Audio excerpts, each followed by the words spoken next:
जय श्री कृष्णा दोस्तों, कैसे हो? उम्मीद करता हूँ कि आप अच्छे होंगे। आज की वीडियो में मैं आपको वीर तेजाजी की कथा सुनाऊंगा। वीर तेजाजी को भगवान शिव का 11वां अवतार माना जाता है।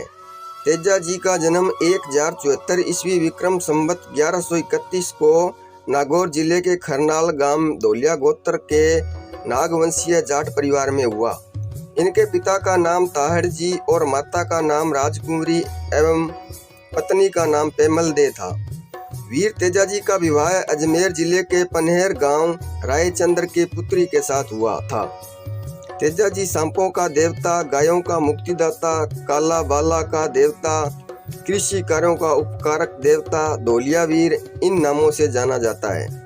एक बार वीर तेजाजी की मां ने तेजाजी को आदेश दिया कि हल लेकर खेत जोतने के लिए जाओ। मां की आज्ञा के अनुसार तेजा हल लेकर खेत में चले गए और दिन भर हल जोतता रहा, लेकिन दिन में उसके लिए घर से खाना नहीं आया। जब शाम होने लगी तब उनकी भाभी उनके लिए रोटी लेकर खेत पहुंची तो वीर तेजाजी ने कहा कि इतनी देरी से क्यों आई हो? तो उनकी भाभी ने झूठ बोला कि घर के काम में देरी हो गई और रोटी देने के लिए बच्चों को रोता छोड़कर आई हूँ। तेजाजी को उनके झूठ पर गुस्सा आ गया और उन्होंने कहा कि भोजन को पक्षियों को डाल दो। भाभी को वीर तेजाजी का गुस्सा अच्छा नहीं लगा और कहा कि इतना क्रोध किस पर दिखा रहे हो?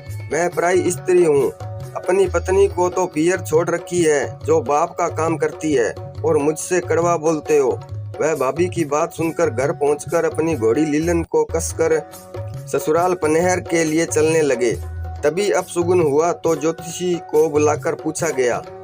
ज्योतिषी ने बताया कि इस यात्रा में तेजाजी की मृत्यु होगी। मां ने उन्हें रोका किंतु वे नहीं रुके और चले गए।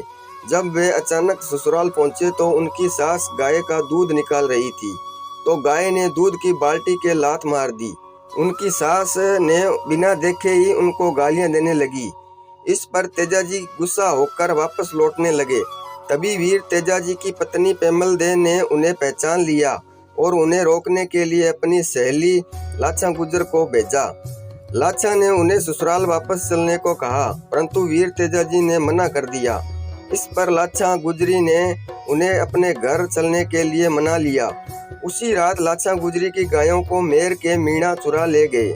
इस पर वीर तेजाजी मीणाओं से गायों को छुड़ाने चले गए और मंडारिया गांव के पास भीषण युद्ध करके गायों को छुड़ा भी लाए, लेकिन घर पहुंचकर पता लगा कि एक गाय का बछड़ा वहीं रह गया।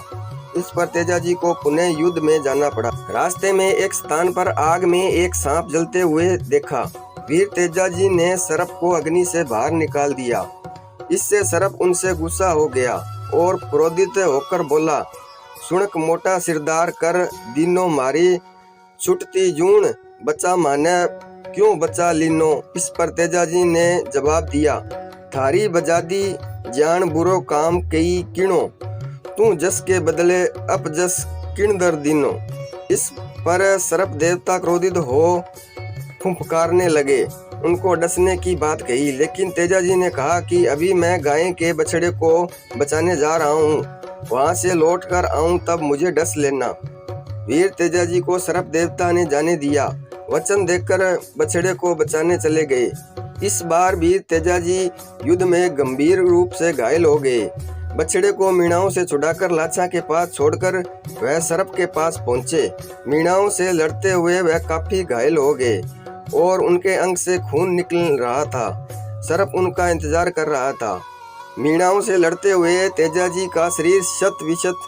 वीर तेजाजी के संपूर्ण शरीर पर घाव देखकर उसने डसने से मना कर दिया, लेकिन वीर तेजाजी वचन के पक्के थे। उन्होंने कहा कि आपके लिए शरीर का एक सुरक्षित अंग वादे के मुताबिक सुरक्षित लाया हूँ, वहाँ डस लें, कहकर अपनी जीभ बाहर निकाल दी। गर्वित नागराज ने वचनबद्धता के कारण जीभ पर डस लिया। डसने से पूर्व उसने यह भविष्यवाणी की कि जहाँ कहीं भी सर्प दंश पीड़ित तेजाजी का स्मरण करेगा या प्रार्थना करेगा, वह पीड़ित विष से मुक्त हो जाएगा। इसलिए तेजाजी नागों के देवता के रूप में पूज्य एवं प्रसिद्ध हो गए।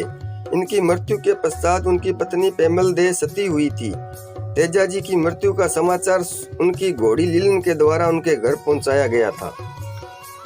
वीर तेजा जी को अजमेर जिले के व्यावर कस्बे से 10 किलोमीटर दूर संदेरिया गांव में सर्प ने डसा तो सुरसुरा में उनकी मृत्यु हुई। वीर तेजा जी का खरनाल में मंदिर है। यह लोक देवता तेजा जी की जन्मभूमि है। खरनाल गांव में वीर तेजा जी का भव्य मंदिर बना हुआ है। यहाँ पर भाद्रपद महीने की 10वीं को खरनाल में तेजा जी का विशाल मेला भरता है। यहाँ पर अनेक श्रद्धालु लोक देवता वीर तेजा जी के दर्शन करने के लिए गाजे बाजे के साथ आते हैं। अधिकतर जाट जाति के लोग आते हैं। नागौर अजमेर में तेजा जी को इष्ट देवता के रूप में पूजा जाता है। तो दोस्तों, आज की वीडियो में इतना ही। मिलते हैं अगली वीडियो में, तब तक अपना ख्याल रखना। जय श्री कृष्णा।